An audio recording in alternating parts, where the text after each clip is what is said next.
Hi, Dave again. Welcome back to our makeshift bee processing area. Again, apologize for some of the mess here, but if you watched any of the previous videos regarding the recent extraction that we did of some of our honey, this is just a follow-up. I've been spending most of the morning cleaning.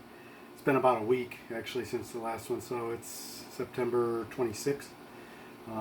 Spend most of the morning kind of cleaning up the equipment. I usually put it down by the beehives, let the bees take off any residual honey, and then pull the equipment and then wash it with soap and water.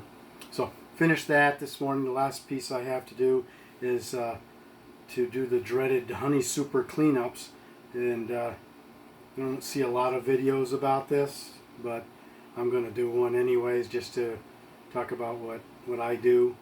I'm kind of self-taught, but before I do, I'm going to show you what we did extract last time in the video. We ended up with, and you can see it there, we got about 60 pounds from that last extraction.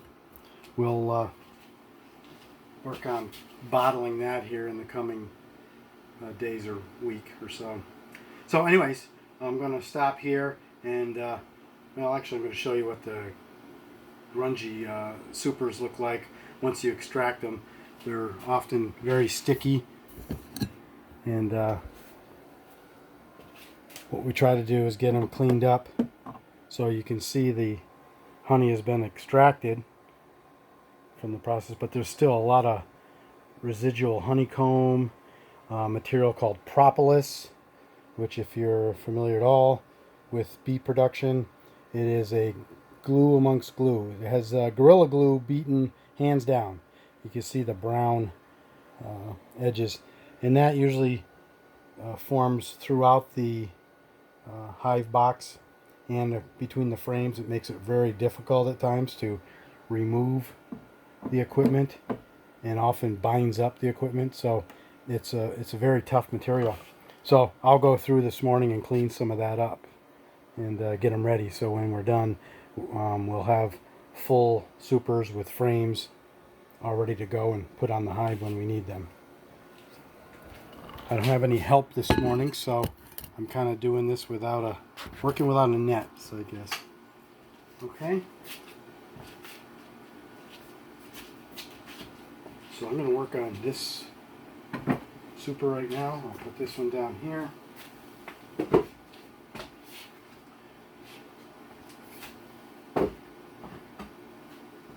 So as I mentioned, there's a lot of residual items, so all I use is a little workspace area like this, and my hive tool, got one like a putty knife edge, and just go right around the perimeter.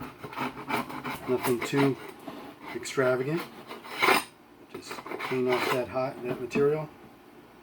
Again, the propolis usually forms on the edges where the frames contact each other. Very hard material, crusty. So clean that up quickly. Come down, usually clear the frame edges along here, all the contact points, very quickly. Again, try not to destroy your comb in the process. That's like liquid gold. Again, propolis is the hardest part. A lot of these little nooks and crannies get filled up with it in here, so use the edge of the tool to pull those materials off.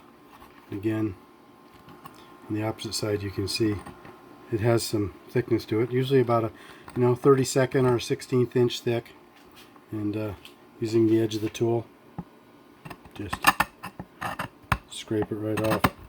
It is quite tough material.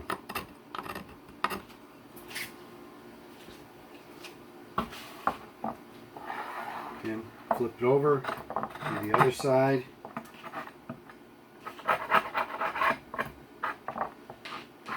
Again, not trying to damage the comb, but removing any residual comb, top, bottom, and sides.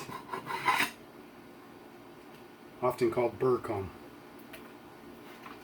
There's one done. On to the next. I'll come back when we're all completed and we'll talk about how to clean the hive box.